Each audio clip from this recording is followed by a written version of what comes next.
क्यों जाते हो इधर उधर दुआ कराने, फला से दुआ कराऊं, फला से। तुम्हारी माँ है तुम्हारे पास, बैठ जाओ उसके कदमों में। वालिद है आपके पास, कराओ ना दुआ उससे। अच्छा, एक ये है कि मैं कहूं कि माँ दुआ कर दे, कहूं कि वालिद दुआ कर दे, ये अलग है। अरे खिदमत ऐसी करो कि बगैर कहे माँ दुआ दे दे। अल्लाह मेरे बेटे को उरूज दे, अल्लाह मेरे बेटे को खुश रख। जब ये दिल से निकलेगी ना, आपको अंदाजा ही नहीं आपको क्या कुछ मिल जाता है। और सच्ची बात तो यह है कि आज तक जो मिला है ना, अभी भी आपके पास जो कुछ है और जो मेरे पास है, ये उन्हीं की दुआएं हैं। अरे मेरी औकात क्या है? अगर आज दुनिया जानती है, अगर आज हमारी कोई इज्जत है, जो हमारे पास दौलत है, ये उसी माँ की दुआ है जो अकेले में बैठकर अल्लाह से मांगती थी। यार एक बात बताओ, हमारे माँ बाप की दुआ में कौन सी दुआ थी जिसमें हम शामिल नहीं होंगे? कभी सोचा आपने? कभी हो सकता है कि माँ ने हाथ उठाए हो और हमारे लिए ना मांगा हो? माँ अपने लिए नहीं मांगती होगी, हर बार हमारे माँ बाप ने हमारे लिए मांगा है। अब मैं आपसे पूछता हूं, बताओ हमारी दुआ में कितनी बार माँ बाप है? क्या ये हक नहीं उनका कि मेरी हर दुआ में मेरे माँ बाप हो? भूल गए। हाँ, लोग भूल गए अपने माँ बाप को, अपने लिए मांगते, अपने माँ बाप के लिए नहीं मांगते। हालांकि कुरान कह रहा है, कुरान सिखाता है, वकुल रब्बिरहमहुमा कमा रब्बयानी सगीरा। मांगो मुझसे कैसे? ऐ अल्लाह माँ बाप को ऐसा रहम कर जैसा उन्होंने बचपन में रहम किया था। अल्लाह खुद सिखा रहा है कुरान में। मगर हमारे पास टाइम नहीं माँ बाप के लिए दुआ करने का। अरे अब अगर वो चले गए दुनिया से तो क्या चाहिए, और उनको कुछ पैसे तो नहीं भिजवा सकते ना। ये दुआएं हैं जो आप उन्हें भिजवाओगे, ये सदके हैं, ये नेकियां हैं, ये नमाजें हैं। इस तरह के कोई ना कोई एहतमाम करते रहा करें। जिनके माँ बाप चले गए उनको मशवरा बिलखुसूस दे रहा हूं, जिंदगी में भी माँ बाप, बल्कि हदीसों में ये मजमून मिलता है, जो बच्चा, जो औलाद अपनी दुआओं में माँ बाप को याद नहीं रखता, उसका रिस्क काट दिया जाता है। अगर लंबी उम्र चाहिए और रिस्क में बरकत चाहिए तो फरमाया दुआओं में वालिदैन के लिए दुआ करें। यार कैसी हस्तियां है, दुआ उनके लिए करूं, रिस्क मेरा बढ़ जाता है, उम्र मेरी लंबी हो जाती है, मगर फिर भी दुआ नहीं करते। तो बिलखुसूस जिनके माँ बाप चले गए, मैं उनको मशवरा दूंगा, उनको तोहफे भिजवाएं। देखे ना, कभी कभी माँ बाप मिलते होंगे तो आप उनको कोई खाना खिलाते होंगे, जिंदगी में उनको कोई सूट पीस तोहफे में देते होंगे, कोई इत्र देते होंगे, ईद के दिनों में अम्मी अब्बू को कोई तोहफा देते हैं ना। अब नहीं है वो, तो अब कब्र में भिजवाओ ना। है कभी 2 रकअत पढ़ी, या अल्लाह ये माँ के इसाले सवाब के लिए, या अल्लाह ये मेरे वालिद के इसाले सवाब, आज अब्बू या अल्लाह मैंने 100 दुरूद पाक पढ़े मेरे वालिद को तोहफा, या अल्लाह सूरह यासीन पढ़ी मेरे अब्बू को तोहफा। मस्जिद के सामने डब्बा आया, जेब में पैसे निकाले, या अल्लाह अम्मी अब्बू के इसाले सवाब के लिए, ये जो पैसे आपने डाले उनका सवाब उनको कब्र में पहुंचेगा। और सोचो उनको कितनी खुशी होगी कि मेरी औलाद भूली नहीं है। हर थोड़े दिनों बाद फरिश्ता उन्हें खबर देगा, तुम्हारे बेटे ने इसाले सवाब किया है, तुम्हारी बेटी ने सदका किया है, तुम्हारी औलाद ने सूरह यासीन पढ़ी है। अरे याद तो रखो उन्हें। और मैं आपको एक और बात बता दूं, जो मरने के बाद अपने माँ बाप को याद रखता है ना, उसके मरने के बाद उसकी औलाद भी उसे याद रखेगी। जो आज अपने माँ बाप को, मरहूम माँ बाप को भूल गया ना, वो ये उम्मीद ना रखे कि बाद में औलाद उसे याद रखेगी। एक बार इसी तरह एक शख्स नबी पाक अलैहिस्सलाम की बारगाह में आया, आकर कहता, हुजूर मेरे बड़े गुनाह हैं, बड़ी खताएं हैं, मैं बड़ा गुनाहगार। या रसूल अल्लाह, क्या मेरी माफी हो सकती है, तौबा कबूल हो सकती है? नबी पाक अलैहिस्सलाम ने फरमाया कि तेरी माँ जिंदा है। कहा हुजूर माँ जिंदा नहीं है। फरमाया तेरी खाला है? कहा जी हुजूर खाला है। फरमाया जा खाला की खिदमत कर, अल्लाह तेरे गुनाह माफ कर देगा। यानी माँ का मर्तबा तो अपनी जगह, माँ बाप के रिश्तेदार भी बरकत वाले हो जाते हैं क्योंकि उनका रिश्ता माँ से है ना। अब यहां अगर बात सीखने को क्या मिल रही है कि गुनाह की माफी चाहिए, अल्लाह की रिजा चाहिए, जन्नत का रास्ता चाहिए, तो ये माँ बाप के कदमों से मिलता है, ये माँ बाप की दुआओं से मिलता है, ये माँ बाप की रिजा से मिलता है। हम बच्चों पर इन्वेस्टमेंट करते हैं माल की, डिग्रियां दिला दो, दुनिया दिखा दो, कारोबार सिखा दो। मैं नहीं कहता ये नहीं करना चाहिए, जायज तरीके से करे, नो प्रॉब्लम, मगर बेस्ट इन्वेस्टमेंट यह है कि उसको अच्छा मुसलमान बना दो, अच्छा इंसान बना दो, अल्लाह का फरमाबरदार बना दो। ये इन्वेस्टमेंट है। आप देखें ना, बहुत सारे लोग जिंदगी भर एक ही चीज सोच रहे हैं, यार बच्चे के लिए माल छोड़ना है, औलाद के लिए पैसे छोड़ने, जायदाद छोड़ के जाना चाहिए। बंदा कभी कहना है आप इतनी मेहनत क्यों करते हैं? यार बच्चों के लिए तो कर रहा हूं, अपने बच्चों के लिए कुछ छोड़ के जाना है। अरे अल्लाह के बंदो, पहले ये चेक करो हलाल छोड़ के जाना है या हराम छोड़ के जाना है। अच्छा करोड़ों रुपए छोड़े, बच्चों को नेकी नहीं सिखाई, सखावत ना सिखाई, तवक्कुल ना सिखाया, माँ बाप का अदब ना सिखाया, अल्लाह रसूल की मोहब्बत ना सिखाई। आपके मरने के बाद वो करोड़ों रुपए शराब में, जुए में, हमने देखा अरबोंपति बाप का इंतकाल हुआ, इतने सारे पैसे छोड़कर वालिद गया, मगर दीन ना सिखाया। वो पैसे जुए में, शराब में, बेकार बातों में लुटाए, बच्चा फिर बैंकरप्ट हुआ, घर भी बिक गया, मकरूज हो गया। और हमने ऐसे भी देखे कि माँ बाप ज्यादा पैसे छोड़ के नहीं गए, मगर तरबियत अच्छी करके गए, अल्लाह को राजी करने का जहन देकर गए। बल्कि चले यार जितने बैठे हैं ना उसी को देख लें। अब अपनी मिसाल ले लें, मैं अपनी मिसाल लेता हूं। हमारे माँ बाप ने हमारे लिए जितने पैसे छोड़े, क्या अल्लाह ने उसमें बरकत नहीं डाल दी? कई ऐसे जो उससे आगे बढ़ गए। कैसे आगे बढ़ गए? माँ बाप की दुआएं थी और आपने कुछ अच्छे काम किए, माँ बाप ने सिखाया था। समझ रहे ना बात को? थोड़े पैसे अल्लाह ने आपके भी बढ़ा दिए। ऐसे बहुत सारे हैं कि माँ बाप के विरसे में इतने पैसे नहीं मिले, मगर माँ बाप ने नेकी सिखाई, सखावत सिखाया, अल्लाह की राह में खर्च करना सिखाया। अल्लाह ने उस थोड़े माल में, क्योंकि वो अच्छा पैसा था, अल्लाह ने उसमें बरकत डाल दी। This is the message of Surah Baqarah. Legacy में क्या छोड़ना है आपने? अपने बच्चों को नेक बनाना है। मैं अपने बयान में एक बात कहा करता हूं, अपने बच्चों को कुछ ना कर सको ना तो कम से कम 5 वक्त का नमाजी जरूर बना दे। हाँ, इसकी बरकत पता है क्या मिलेगी? हाँ, इसकी बरकत सुनिए। अगर आपका बच्चा, आपका बेटा, आपकी बेटी 5 वक्त की नमाजी है ना, तो जब आप देखिए, माँ बाप को मरने के बाद क्या चाहिए? नेक आमाल जिंदगी के बाद मुनकते हो जाते हैं, आमाल नामा डिसकंटिन्यू। हदीस में आता है जब बंदा इंतकाल कर जाता है उसका अमाल नामा बंद हो जाता है, सिवाय 3 चीजों के। फरमाया इल्म जो बाकी रहता है, सदका जारिया, और नेक औलाद जो उसके लिए दुआए मगफिरत करे। अब मेरी औलाद मेरे लिए दुआ करेगी कि नहीं मुझे पता नहीं, अब इतनी बिजी हो गई है न्यू जनरेशन। लेकिन अगर मैं नमाज ही बना गया उसको, हर नमाज में अत्तहियात में जब वो बैठेगा, मेरा बेटा है या मेरी बेटी है, स्टेटस देखें, वुजू में होगा, किबला रू होगा, नमाज में होगा, और अल्लाह से कहेगा रब्बना ग़फ़िरली वली वालिदैया वलिल मुमिनीना यौम यक़ूमुल हिसाब। फजर पढ़ेगा तो मुझे तोहफा मिलेगा, ज़ोहर पढ़ेगा तो मुझे तोहफा मिलेगा, बल्कि हर वो रकात जिसपे कायदा आखिरा करेगा, मेरी औलाद मुझे दुआ दे रही है। और औलाद की दुआ कभी कभी कैसे मकबूल होती है? हजरत ईसा अला नबीना वालेहिस्सलाम एक बार किसी कब्र के पास से गुजरे, देखा कब्र पर अजाब हो रहा है। अल्लाह के नबी थे ना, अल्लाह ने ऐसी निगाहें दी थी, कब्र के अंदर के अहवाल जान लिए। थोड़े अरसे के बाद आए, देखा कब्र में अनवार व तजल्लियात की बारिश है। ए अल्लाह, ये मामला कैसे? ये बंदा ऐसे नूरानी कब्र में कैसे हो गया? कुछ दिनों पहले तो अजाब हो रहा था। इरशाद हुआ, ए ईसा, जब ये मरा था ना, बड़ा गुनहगार था, है? उस पर इसीलिए अजाब हो रहा था, मगर अपनी बीवी को प्रेग्नेंट छोड़कर, हामिला छोड़कर मरा था। अब कुछ अरसे बाद उसकी बीवी के यहां औलाद हुई, बेटा हुआ। ऐ ईसा, वो बेटा 5 साल का हो गया। जब 5 साल का हुआ तो मदरसे में गया, कारी साहब ने कहा पढ़ो बिस्मिल्लाहिर्रहमानिर्रहीम। बच्चे ने पढ़ा बिस्मिल्लाहिर्रहमानिर्रहीम। ऐ ईसा, मुझे शर्म आई कि जिस बाप का बेटा जमीन के ऊपर रहमान और रहीम कह के मुझे पुकार रहा है, उसके वालिद को जमीन के अंदर में अजाब दूं। इसके बेटे के बिस्मिल्लाह पढ़ने की बरकत से मैंने बाप से अजाब को दूर कर दिया। हाय हाय, मुबारक हो उनको जिनके बच्चे हाफिज हैं, मुबारक हो उनको उनके जिनके बच्चे आलिम हैं, मुबारक हो उनको जिनके बच्चे नमाजी हैं। अरे ऐसी औलाद छोड़ के जाना है जो मरने के बाद हमारे लिए सदका जारिया का बाइस बने। सूरह बकरा का मैसेज ही यही है, पैसे छोड़ने की फिक्र छोड़ दो। अगर अल्लाह ने उसे नेक बनाया है ना, तो उसको अल्लाह गैब से मदद कर देगा, आपके थोड़े माल में बरकत डाल देगा। जितनी स्ट्रगल उसके लिए माल छोड़ने की करते हैं, उससे ज्यादा कोशिश करें कि उसकी अच्छी तरबियत करके जाएं। अब कुरान की बात हो रही है, हमने माँ बाप का अदब करना रब ने कुरान में, जैसे सूरह बकरा की हमने बात सुनी, और एक बार नहीं, कुरान में जा बजा वालिदैन के साथ अच्छा सलूक करने का दर्स दिया गया। अल्लाह कुरान में फरमाता है वबिल वालिदैनि एहसाना, तर्जमा कंजुल इरफान, और माँ बाप के साथ भलाई करो। अच्छा, कुरान पाक का एक बड़ा खूबसूरत उस्लूब है, बहुत प्यारा स्टाइल है।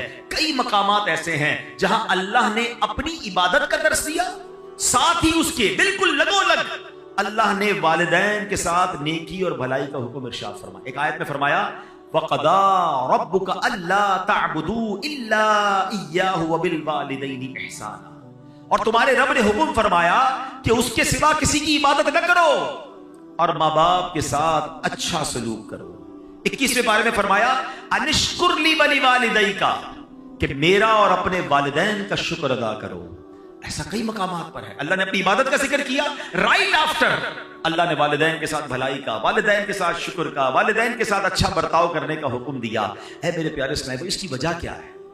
रीजन समझना है ना कि अल्लाह ने बिल्कुल इसके साथ क्यों बयान फरमाया। मुफ्ती अहमद यार खान नईमी अलैहि रहमतुर रहमान इसकी दो वजह बयान फरमाते हैं। कहते हैं पहली तो ये कि माँ बाप फैज़े इलाही का पहला वास्ता है। हाँ, यानी बंदे को अल्लाह पाक की जो भी नेमतें हासिल होती है ना, वो पैदाइश के बाद मिलती हैं। यानी मैं पैदा हुआ तो फिर सब कुछ मुझे मिला ना। मैं पैदा ही ना होता, मेरे माँ बाप ना होते तो मैं पैदा ही ना होता। आज मैं दुनिया में हूं, किसके सबब से हूं? माँ बाप के सबब से हूं। अच्छी सूरत है, दौलत है, इज्जत है, शौहरत है, रिस्क है, नेमत है, सांस है, व्हाटएवर मुझे अल्लाह की नेमतें मिली जब मैं दुनिया में आया। तो माँ बाप वास्ता हैं कि उसके जरिए मैं दुनिया में आया। तो सुभान अल्लाह, ये सारी नेमतें मिलने का एक वास्ता तो वालिदैन इस तरह हो गए। दूसरी बात मुफ्ती साहब फरमाते हैं कि माँ बाप के जो हम पर एहसानात होते हैं ना, जो इनामात हैं, उन इनामात और एहसानात में एक बड़ी खूबसूरत मुशाबहत अल्लाह पाक के एहसानात के साथ है। अब वो क्या है? अल्लाह पाक अपने बंदों को पालता है, नेमतें अता फरमाता है, बारिश बरसती है, फूल खिलते हैं, सब्जे उगते हैं, दाने लगते हैं, अनाज बनता है। ये सारा निजाम जिंदगी अल्लाह पाक ने बनाया किसके लिए? अपने बंदों के लिए। क्या माद अल्लाह इसमें अल्लाह की कोई लालच है? अल्लाह को हमसे कुछ चाहिए? बेलालच अताएं हैं ना उसकी। अल्लाह ने कुरान में फरमाया, मा उरीदु मिनहुम मिर रिज़्क़िन व मा उरीदु अन युतइमून इन्नल्लाह हुवर रज़्ज़ाक़ु ज़ुल क़ुव्वतिल मतीन। तर्जुमा कंज़ुल इरफान, मैं उनसे कुछ रिस्क नहीं मांगता और ना ये चाहता हूं कि वो मुझे खाना खिलाएं। बेशक अल्लाह ही बड़ा रिस्क देने वाला, कुव्वत वाला, कुदरत वाला है। अल्लाह बांटता है, अल्लाह अता करता है, अल्लाह को हमसे कोई तलब नहीं। ये अल्लाह की शान है। मगर अल्लाह ने माँ बाप को कैसा बनाया है कि माँ बाप बच्चे से लालच नहीं करते। माँ बाप को कोई लालच नहीं होती कि इसको खिलाएं पिलाएं, अपने पेट काट के उसको बड़ा करें, उसको सर्दी गर्मी से बचाएं, उसको जनाब दवाइयां दिलाएं। हैं, बाज़-औक़ात बच्चे बड़े होकर कोई माँ बाप की खिदमत नहीं करते। लोग, हो सकता है किसी के ज़हन में ख्याल आए कि जनाब आजकल तो माँ बाप बच्चे को इसलिए पालते हैं बड़ा होकर कमा के देगा। अरे मुझे बताओ, अगर ये बात है तो फिर माजूर बच्चों को माँ बाप क्यों पालते हैं? हैं, माँ बाप का प्यार बेलालच है। दुनिया में जो बेलॉस प्यार है, अनकंडीशनल लव अगर कोई करता है तो वो माँ बाप करते हैं। मैंने बड़ी प्यारी बात पढ़ी, दुनिया में एक ही बंदा है, हमारी और आपकी जिंदगी में एक ही बंदा ऐसा होता है जो ये चाहता है कि ये मुझसे भी आगे बढ़ जाए। और पता है कौन होता है? वो हमारा वालिद होता है। वालिद हमेशा ये चाहता है कि मैं जहां तक पहुंचा हूं ना, मेरा बेटा उससे आगे पहुंच जाए। दुनिया में और कौन चाहता है भैया आगे बढ़ जाए? है? इतना अनकंडीशनल प्यार माँ बाप करते हैं, अपनी तकलीफें अपनी। अच्छा, फिर माँ बाप को अल्लाह ने कैसा प्यारा रिश्ता हमें कैसा दिया, अगर हम समझे ना। हम जब पैदा हुए ना, आपके घर में भी बच्चे पैदा हुए होंगे। अच्छा, मेरी बातें उनको जल्दी समझ आएंगी जो अब खुद माँ बाप बन गए। हमें भी ये उस वक्त समझ नहीं आती थी, जब खुद माँ बाप बने तो ज्यादा समझ आई। बच्चा पैदा होते ही सबसे ज्यादा फ्रेजाइल होता है बच्चा, बिल्कुल जिसको कहें छुई मुई होता है ना। कितनी बीमारियां उस पर हमलावर हो रही हैं। अब उस बच्चे को 2 खादिम चाहिए 24/7, छुट्टी नहीं उन खादिमीन की। जो उसकी बॉडी है ना, उसकी रिक्वायरमेंट क्या है कि उसको 2 ऐसे खादिम चाहिए। एक खादिम वो चाहिए जो उसके साथ हर वक्त चिपका रहे, उसकी गंदगी साफ करे, उसको कपड़े पहनाए, उसकी मालिश करे, उसको तेल लगाए, उसको खाना खिलाए, दूध पिलाए, व्हाटएवर उसकी नीड है, सोना जागना उसी के साथ। तभी वो बच्चा आहिस्ता आहिस्ता ग्रो करेगा। और दूसरा खादिम उसको वो चाहिए कि जो अपना माल खर्च करे, हैं, अपने पेट, क्योंकि तमाम चीजों के लिए पैसे चाहिए। अल्लाह ने देखे माँ बाप के दिल में कैसी मोहब्बत डाली है कि माँ बच्चे के पैदा होते उसकी खादिमा बन जाती है। दुनिया में पैसों से ऐसी खादिमा नहीं मिल सकती जैसी अल्लाह ने माँ जैसी, उसके दिल में इतनी मोहब्बत डाल देता है रब कि वो अब बच्चा रोए तो ये जागती है, वो तड़पे तो ये तड़पती है। अरे उसके रोने में उसे पता चल जाता है कि पेट में दर्द हो रहा है या कान में दर्द हो रहा है। और वालिद कैसा बेलौस खर्च करता है कि आधी रात को हॉस्पिटल ले जाना है, आधी रात को मां कहती बच्चे के लिए दूध लेकर आओ, फला दवाई लेकर आओ, वो सारे काम छोड़ेगा, अपने दूध पीते बच्चे के लिए ये सब चीजें करता है। सोचे ये दिल में डाला किसने? ये अल्लाह ने मेरी और आपकी परवरिश का इंतजाम किया है। ये माँ बाप के एहसान हैं हम पर, जो उन्होंने हमारे साथ बचपन से अब तक किए। और जब ही रब फरमाता है शुक्र अदा करो मेरा और शुक्र अदा करो अपने वालिदैन का। ऐ मेरे प्यारे इस्लामी भाइयों, नबी पाक अलैहिस्सलाम की बारगाह में अर्ज की गई, या रसूल अल्लाह, सबसे फजीलत वाला अमल कौन सा है? ये बहुत सारे इस्लाम में बैठे हैं और माशाल्लाह नेक नमाजी हैं, नेकी करने का जज्बा भी होता है। हम भी चाहते हैं कि फजीलत वाला अमल बता दें। एक साहबी रसूल ने सवाल किया, या रसूल अल्लाह, सबसे ज्यादा फजीलत वाला अमल कौन सा है? फरमाया अस्सलातु अला वक्तिहा, यानी नमाज को उसके वक्त पर अदा करना। फिर पूछा, या रसूल अल्लाह, उसके बाद दूसरा सेकंड पसंदीदा अमल? फरमाया सुम्मा बिर्रुल वालिदैन, उसके बाद वालिदैन के साथ भलाई करना सबसे पसंदीदा है। ये इतनी बड़ी नेकी है, ये पसंदीदा अमल में भी टॉप लिस्ट पर है। तो ऐ मेरे प्यारे इस्लामी भाइयों, हमें अपने माँ बाप के साथ अच्छा बर्ताव करना है। अच्छा, बाज़ औक़ात आज के ज़माने में फास्ट लाइफ हो गई, ये नहीं पता चलता कि भाई मैं क्या कर लूं ताकि मुझे ये इत्मीनान हो जाए कि मैं वालिदैन का फर्मा बरदार हूं। मेरे पर वालिदैन के हुकूक क्या हैं, मुझे कोई लिस्ट बता दें, मुझे कोई चेक लिस्ट दे दें ताकि मैं चेक कर लूं कि मैं ये काम कर रहा हूं कि नहीं। अपने तौर पर मैं समझ रहा हूं मैं बड़ी खिदमत कर रहा हूं, मैं माँ बाप मेरे मुझसे सेटिस्फाई हैं, कहीं ऐसा ना हो कि मैं गुनाहगार हूं। तो आज मैं कुछ वालिदैन के हुकूक बयान करता हूं जो उलमाए किराम ने बयान किए। अब जरा गौर कीजिए, वालिदैन के साथ नेक सलूक करना कैसे है। सबसे पहले तो ये बात जहन में बिठा लें कि वालिदैन के हुकूक की गिनती भी नहीं हो सकती, इतने हुकूक हैं। आला हजरत इमाम अहले सुन्नत की खिदमत में सवाल हुआ कि माँ बाप के हुकूक कितने हैं। सैयदी आला हजरत इमाम अहले सुन्नत ने कमाल का जवाब दिया, फरमाया वालिदैन के इतने हुकूक हैं कि पूरे करना नामुमकिन है। यहां तक कि अगर वालिदैन वफात पा जाएं और बेटा उन्हें दोबारा जिंदा करने की ताकत रखता हो तो दोबारा जिंदा करे, ये भी उनके हुकूक में शामिल है। तो ये तो कर ही नहीं सकते हम तो उनसे पैदा हुए हैं ना, हम उनकी वफात के बाद उनको पैदा नहीं कर सकते, जिंदा नहीं कर सकते। हुकूक का आलम ये है। मगर अब उलमाए किराम फरमाते कि लिस्ट भी बहुत बड़ी, काउंट भी नहीं हो सकती, मगर चंद बातें अगर कोई इन पर अमल कर लेना तो ये वालिदैन के साथ भलाई करने वाला कहलाएगा। अब गौर से ये चेक लिस्ट, जितने नौजवान खुश नसीब है यकीन करें जिनके माँ बाप आपके पास हैं, पूछिए उनसे जिनकी माँ चली गई, पूछे उनसे जिनके वालिद चले गए। हम हर साल यहाँ जब जमा होते हैं तो वालिदैन की याद यकीनन और ताज़ा हो जाती है। माँ बाप के बगैर जिंदगी बहुत बेरंग हो जाती है। दुख में, सुख में, खुशी में, गम में, हर वक्त माँ बाप याद आते हैं। और अगर आपके पास हैं तो आप बहुत लकी हैं। आओ मेरे बच्चों, आओ मेरे नौजवानों, सुन लो कि शरीयत क्या सिखा रही है कि माँ बाप के हुकूक क्या है। पहला हक, शरीयत के दायरे में रहते हुए वालिदैन की हर बात मानना, ये पहला हक है। यानी वालिदैन की हर बात माननी है, जो वो कह दे फौरन लब्बैक कहते हुए उनके हुक्म पर अमल कर गुजरना है। ऐसे बहुत सारे काम हैं कि जो आम हालात में जायज की हद तक हैं, वालिदैन का हुक्म हो जाए तो अब ये वाजिब हो जाएंगे। मसलन खाना खाना जायज है, लेकिन अगर माँ बाप हुक्म फरमा दे कि खाओ, खाना पड़ेगा, तो अब ये लाजिम हो जाएगा, ये वाजिब हो जाएगा। अल्लाह अकबर, नहीं खाएगा तो गुनाहगार होगा। हलाल काम था, जायज था, माँ बाप का हुक्म आ गया, अब नहीं टाल सकता। बाहर शरीयत में है कि बेटा परदेश में है, अब्रॉड है, वालिदैन उसे बुलाते हैं तो आना होगा। फोन करके खत लिखना काफी नहीं, यूं ही वालिदैन को इसकी खिदमत की हाजत है तो आए भी और आकर खिदमत भी करे। यह है माँ बाप के हुकूक। अब यहां बाज़ औक़ात क्या होता है कि माँ बाप इल्म दीन से दूर होते हैं तो माँ बाप शरीयत के खिलाफ हुक्म देते हैं। अब यहां माँ बाप की नहीं मानी जाएगी। हर जायज काम में तो बात मानी जाएगी। मादअल्लाह माँ बाप कहते हैं नमाज ना पढ़ो, दाढ़ी मुड़वा दो, तो अब माँ बाप की नहीं मानी जाएगी। अल्लाह की इताअत में मखलूक की जो है बात नहीं मानी जाएगी कि मखलूक को राजी करने के चक्कर में रब को नाराज कर दें। अल्लाह कुरान में फरमाते हैं फला तुतिअहुमा, तो उनका कहना न मान। यानी माँ बाप जब अल्लाह रसूल की नाफरमानी का हुक्म दे उनकी पैरवी न कर। यहां एक और नसीहत है जो कुरान करीम में फरमाया वसाहिबहुमा फिद दुनिया मारूफा, और दुनिया में अच्छी तरह उनका साथ दे। यानी पता चला माँ बाप ने शरीयत के खिलाफ हुक्म दिया, अब उनसे लड़ना नहीं है, चीखना चिल्लाना नहीं है, उनके साथ बातचीत खत्म नहीं करना, रूठ कर भाग नहीं जाना, खाने पीने की हड़ताल करके उनका दिल नहीं दुखाना है, बल्कि इस सूरत में इनसे भलाई के साथ पेश आना है। यानी अम्मी कहती है बेटा दाढ़ी मुंडवा दो, अब माँ से लड़े बगैर हाथ जोड़कर कहना है ए अम्मी मैं अल्लाह रसूल की नाफरमानी नहीं कर सकता, बराए करम मुझे ये हुक्म ना दें, बाकी कोई हुक्म हो तो फरमाएं। प्यार से, मोहब्बत से उस वक्त भी पेश आना है। ए मेरे प्यारे इस्लामी भाइयों, अब दूसरा हक दूसरा हक यह है कि माँ बाप के हुक्म को नफल इबादत से ज्यादा अहमियत देना।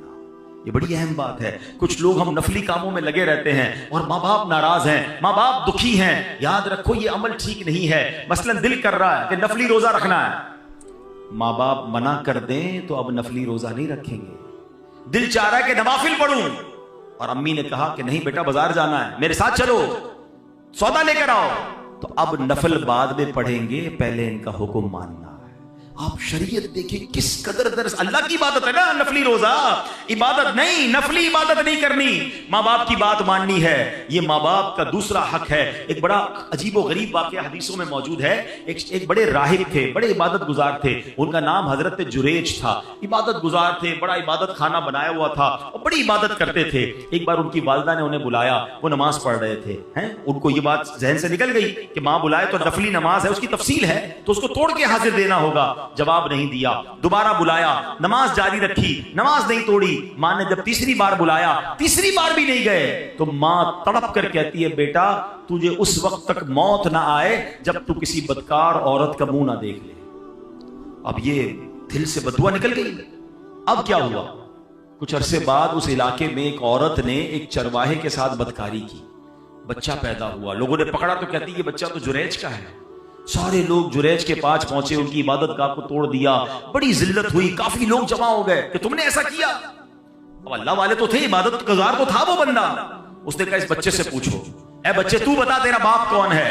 अल्लाह ने उस बच्चे को कुव्वते गोयाई दी। उस बच्चे ने कहा कि मेरा वालिद जुरैज नहीं बल्कि चरवाहा है। उनकी जान तो छूट गई, मगर ये सारा तमाशा हुआ, उसके पीछे उलमा कहते हैं वजह वही है कि मां का दिल दुखाया था, मां ने बद्दुआ दी थी ना। अच्छा, यहां माँ बाप के लिए भी एक दर्स ले लीजिए। अगर माँ बाप मुझे सुन रहे हैं, कभी कभी गुस्से में आकर बच्चों को बद्दुआ ना दिया करें। हाँ, माँ की दुआ भी लगती है, उसकी बद्दुआ भी लगती है।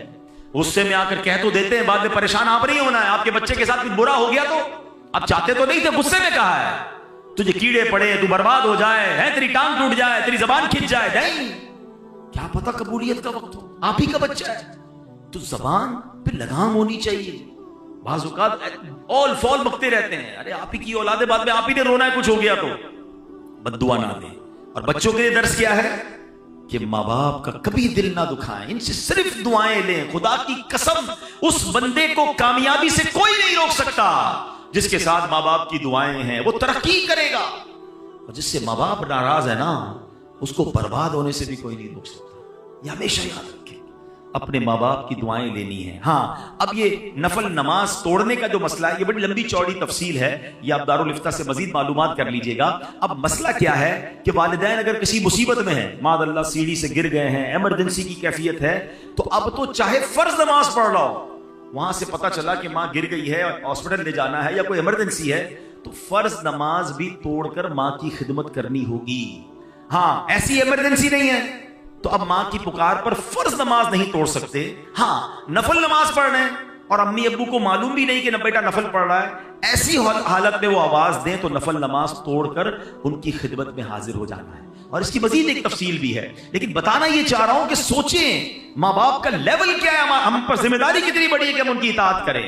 ऐ मेरे प्यारे साहब, तीसरा माँ बाप का हक क्या है कि उन पर खर्च करें, उनके खाने पीने का बेहतरीन इंतजाम करें, जूते कपड़े वगैरह खरीद कर दें, हस्बे इस्तिताअत फल वगैरह पेश करना, बीमार हो तो अच्छे डॉक्टर से चेकअप करवाना, दवाइयां वगैरह मुहैया करना, गर्ज जितना हो सके अपना माल माँ बाप पर खर्च करना उनके हुकूक में शामिल है। रिवायात में है एक शख्स अपने वालिद को खर्च पेश नहीं करता था, नबी पाक अलैहिस्सलाम की बारगाह में आया, फरियाद की, इल्तिजा की। सरकार दो आलम अलैहिस्सलाम ने जब उसकी बातें सुनी, आका अलैहिस्सलाम की आंखों में आंसू थे, जलाल मुबारक में आ गए और उस शख्स से फरमाया, अंता व मालुका ली अबीका, तुम खुद और तुम्हारा सारा माल तुम्हारे वालिद ही का है।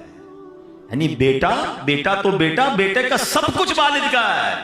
और बदकिस्मती क्या है कि आज बेटा बाप से कहता है ये मेरा है, ये मैंने कमाया है, अब्बू आपका थोड़ी है, आप तो इतना दिया था, आपका अपना कारोबार, मेरा अपना, मैंने मेहनत की। हाय हाय, ये बेटा सोचता क्यों नहीं कि अगर बचपन में बाप कह देता ना बेटा ये मेरा है, ये तेरा नहीं, तो मैं तो बेलिबास ही रह जाता। मुझे तो कपड़े भी मेरे वालिद ने पहनाए थे, उसी के पैसे से पहने थे ना। एक और बात याद रखना, हम माँ का बड़ा रिगार्ड करते हैं, वाकई माँ माँ ही होती है, माँ का नेमुल बदल नहीं। मगर एक बात हमेशा याद रखें कि मां ने जो भी भलाई मेरे और आपके साथ की है, उसके पीछे खड़ा मेरा वालिद ही था, आपका वालिद था। उस वालिद ने तो पैसे दिए जो मां ने सब चीजें दिलाई। हमें लगता है अम्मी जान दिला रही, यकीनन मां ने दिलवाए, मगर वालिद की उस कुर्बानी को भूलना नहीं है। वालिद ने कभी एहसास नहीं होने दिया कि बेटा ये मेरा है। सोचे ना बचपन के अपने वाकयात, कभी हम रोए होंगे अच्छे कपड़ों के लिए, कभी जिद की होगी नए जूतों के लिए, कभी कहा होगा अब्बू ये वाली होटल में खाना है, कभी कहा होगा ये वाला खिलौना चाहिए, अब्बू दोस्त घूमने जा रहे हैं मैंने भी जाना है। वालिद ने हमारी कितनी फरमाइशें पूरी की। कभी सोचा कि उस वक्त वालिद को क्या जरूरत थी? हो सकता है वालिद ने अपने लिए कुछ खरीदना हो सकता है वालिद का कुछ और प्लान हो। वालिद ने वो सारे प्लान कैंसिल किए होंगे, हमें कपड़े दिलाए, हमें जूते दिलाए, अच्छे स्कूल में पढ़ाया। अरे जिसने उंगली पकड़कर चलना सिखाया, आज उस बूढ़े वालिद को बच्चा कहता है ये मेरा है, आपका नहीं है। अरे उसका दुख तो सोचो क्या होता होगा। क्या उसको बचपन की वो बातें याद नहीं आती होगी कि जब ये बोल नहीं सकता था, जब ये खा नहीं सकता था, मैं इसका इंतजाम करता रहा और आज ये मुझे कह रहा है। ना करना, कभी भी ये मत कहना, खुदा की कसम जो कुछ मेरा है वो सब मेरे माँ बाप का है। इज्जत है, शोहरत है, दौलत है, व्हाटएवर आई हैव। और मैं सच बताऊं, किसी दिन कह दोगे ना बूढ़े बाप को ये मेरा जो कुछ है आपका, वो आपसे ले नहीं लेगा। बाप क्या करेगा लेकर, मां क्या करेगी लेकर, लेकिन जितने दिन वो आपके पास है उनको ऑनर तो दे, उनको इज्जत तो दे, उनको ये एहसास तो दिलाए। कभी तो कहो कि अब्बू आज मैं जो कुछ हूं वो आपकी वजह से हूं। ऐ मेरी मां, आज जो कुछ मेरे पास है वो सब तुम्हारी दुआओं की वजह। कभी कहे तो सही उन्हें। मां को गिन गिन के पैसे देते हैं और क्यों मांगती है मां, बार बार क्यों मांग रही है, क्या हो गया, खर्चा क्यों कर रही है? मां से हिसाब लोगे यार। आपको सही बताओ, खुदा की कसम उस औलाद के भाग जागते हैं जिसको मां बाप पर खर्च करने का मौका मिलता है।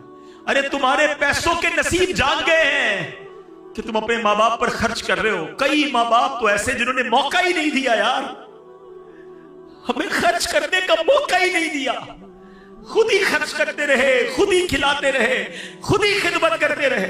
मैं अगर अपनी मां की बात करूं, मैं तो नहीं था उस वक्त, बगदाद में था, अगर बताते उस रात भी मां ने अपने हाथ से खाना बनाया था जिस रात मेरी वालदा का विसाल हुआ। अरे उन्होंने मौका ही नहीं दिया हमें कुछ करने का, खिदमत करते करते चली गई। वालिद ने मौका नहीं दिया। अरे अगर आज मौका मिला है ना आपको खर्च करने का, कि आपके पैसे से दवाई आ रही है, आपके पैसे से हॉस्पिटल का बिल हो रहा है, आप अम्मी अब्बू को मदीने ले जा रहे हैं, आप अम्मी अब्बू को खाना खिला रहे हैं, लकी हो यार। बताओ इससे अच्छा खर्च कौन सा है मेरे पैसे का कि मेरे माँ बाप पर खर्च हो जाए। हिसाब तो करो कितना बड़ा कर्जा है हम पर, बचपन से लेकर अगर कोई 30 साल 25 साल 40 साल का बैठा, हिसाब तो करो कितने हजारों, कितने लाखों, कितने करोड़ों इन्वेस्टमेंट की उन्होंने हम पर। और आज थोड़े पैसे के लिए मेरा मुंह बन जाता है। नहीं मेरे प्यारे इस्लामी भाई, उनको ऑनर दें, उनको इज्जत दें, उनको घर का बड़ा फील करवाएं। वो कहते ना, जिन माँ बाप ने सारी जिंदगी तुम्हें शहजादों की तरह रखा, आज उन माँ बाप को आखिरी उम्र में बादशाह का दर्जा तो दे दो, है कि आप हमारे सबके बड़े हैं। नहीं, बेटे के आगे बाप गुलाम बना हुआ। किताबों में ये अल्फाज मौजूद हैं कि बेटा बाप के आगे हक है वालिद का कि बेटा अब्बू के सामने ऐसे रहे जैसे खादिम रहता है, गुलाम कैसे रहता है, रेडी, एवर रेडी, हुक्म मिले काम कर दूं, हुक्म मिले ऑर्डर। मगर आज हाल ये है कि बाप गुलाम बना हुआ है। बेटा मेरा काम कर दे, अब्बू टाइम नहीं है, बेटा मेरे लिए दवाई लिया, बेटा अब्बू मेरे पास वक्त नहीं है, बेटा मेरे पास बैठ, अब्बू आप पुरानी बातें करते हो, मैं दोस्तों में बैठूंगा। अल्लाह अकबर, बाप घूम रहा है बेटे के आगे। हदीस सबको याद है, कई बार सुनी है। क्या हदीस है कि कोई बच्चा अपने माँ बाप को मोहब्बत की निगाह से देखे, उसे हज्जे मकबूल का सवाब मिलता है। देखिए ना, सुनिए ना हदीस। और आका अलैहिस्सलाम से पूछा गया, व इन नज़रा कुल्ला यौमिन मिअता मर्रतिन, हुजूर कोई 100 बार देखे, अल्लाह के नबी ने फरमाया कोई 100 बार देखे, अल्लाह 100 हज का सवाब अता फरमा। सुनो अभी यहां इससे आगे की बात सुनो। इस हदीस को यहीं तक सुना है हमने। मोहब्बत से देखने पर हज का सवाब है। बताओ ना, खर्च करने का सवाब कितना होगा, पैर दबाने का सवाब कितना होगा, हैं, दवाई दिलाने का सवाब कितना होगा, हाथ पकड़ के चलाने का सवाब कितना। अरे कसम से, अगर तुम्हें ये मौका मिला ना कि वालिद का हाथ पकड़ के चलाना पड़ रहा है, तो अल्लाह का शुक्र अदा करो कि अल्लाह ये वही वालिद है जिसने मुझे उंगली पकड़कर चलाना सिखाया था। तेरी मेहरबानी आज मुझे कुछ करने का मौका, व्हील चेयर अगर आपको चलाने का मौका मिल गया, लॉटरी लग गई आपकी, एंजॉय करो उसे। इसको बोझ समझते हैं। भाई कहता है बहन को तू ले जा अम्मी को, बहन कहती मैं नहीं रखती तुम ले जाओ। अरे भाई बहन दूर कर रहे हैं। 2 माँ बाप ने 10 बच्चे पाल लिए, 10 बच्चों से 2 माँ बाप नहीं संभले जा रहे, जिम्मेदारी उठाने के लिए कोई तैयार नहीं है। मैं ओल्ड हाउस गया था कराची के एक इलाके में। मैं वहां जब गया तो बहुत सारी बातें हुई, बहुत सारे बुजुर्गों से मिला, बड़ा प्यार दिया उन्होंने मुझे। मैंने कुछ स्टोरीज सुनी कि कैसे आते हैं। तो कुछ कहते हैं कि बेचारे जेन्युइन केस भी होते हैं, बीवी का इंतकाल हो गया, अकेला दुनिया में है, बच्चे ही कोई नहीं, तो वो आ जाते हैं ओल्ड हाउस में। कुछ ऐसे जिन्होंने शादी नहीं की वो आ जाते हैं, और कुछ ऐसे हैं कि जिनके बच्चे रखना नहीं चाहते हैं। बच्चे कहते हैं हम नहीं संभाल सकते अपने वालिद को, आप ले लीजिए, वो ओल्ड हाउस में आते हैं। मगर एक बात मुझे कल सीखने को मिली जो इधर लग गई। मैंने ओल्ड हाउस के जो मोहतबिम थे ना, जो उनके हेड थे, मैंने उनसे पूछा यार ये बताओ कुछ लोग मिलने भी आते हैं? कहता हबीब भाई मैंने अक्सर देखा है बेटियां मिलने आती हैं, बेटे नहीं आते। मैंने कहा क्यों? कहती बेटियां बेचारी शादियां हो गई हैं, ससुराल में अपने वालिद को रख तो नहीं सकती हैं, मगर बाप की याद उनको आती है। तो मुझे कल एहसास हुआ कि यार वाकई बेटी जो है ना वो बाप के साथ आखिर तक चलती है, वो बाप से अब बहुत मोहब्बत करती है। और लोग बेटी को बुरा भला कहते हैं, बेटी पैदा हो जाए तो अपनी बीवी से लड़ते हैं, ये बेटी पैदा हो गई, मुंह बन जाता है। अरे अल्लाह के बंदों, सरकार दो आलम अलैहिस्सलाम की वो हदीस तो याद करो कि नबी ये पाक फरमाते बेटियों को बुरा मत कहो, बेशक मैं भी बेटियों वाला हूं। मुबारक होने जिनके पास बेटियां हैं। बेटियां तो बाप के दिल के करीब होती हैं। ओल्ड हाउस वाले कहते हैं बच्चियां आती हैं हफ्ते में एक बार, अपने बच्चे भी लेकर आती हैं और कहती ये तुम्हारे नाना हैं, ये हमारे अब्बू हैं, आओ इनसे मिलते हैं। मजबूर हैं, अपने घर ले जा नहीं सकती, मगर बेटों के पास टाइम नहीं है। वो कैसी औलाद है जरा सोचे ना, जो बुढ़ापे में माँ बाप को दुख दे रही है। यकीन करे इससे बड़ी बर्बादी कोई नहीं है। अरे माँ बाप की खिदमत कर लो, जन्नत, और जन्नत भी कहां मिलेगी। कितनी बार वाकया सुना है कि हजरत मूसा अला नबीना वालेकुम ने अल्लाह से पूछा मौला मुझे जन्नत में अपना पड़ोसी दिखा। हजरत मूसा कौन है? कलीमुल्लाह, जिनका सबसे ज्यादा कुरान में जिक्र है। वो अल्लाह के नबी कह रहे मौला मुझे अपना पड़ोसी देखना है, जन्नत में कौन है? क्या बताया गया कि बहुत बड़े आलिम, बहुत बड़े मुफ्ती, बहुत बड़े राहिब तुम्हारे पड़ोसी हैं। कहा मूसा फला मोहल्ले में जा, उधर एक कसाई है, कस्साब है, वो तेरा पड़ोसी है। ढूंढते ढूंढते पहुंचते हैं, तवील वाकया है। और जब पता चलता है वो बच्चा अपने माँ बाप की बड़ी खिदमत करता है, अपने हाथों से खाना खिलाता है। कहा बेटा तेरे माँ बाप को दुआ भी देते थे? कहे कि मेरी माँ दुआ करती थी अल्लाह मेरे बेटे को जन्नत में मूसा का पड़ोसी बना देना। हजरत मूसा कहते हैं बेटा तेरी माँ की दुआ कबूल हो गई, तू ही मेरा जन्नत में पड़ोसी है। अरे ये हस्तियां हैं तुम्हारे पास,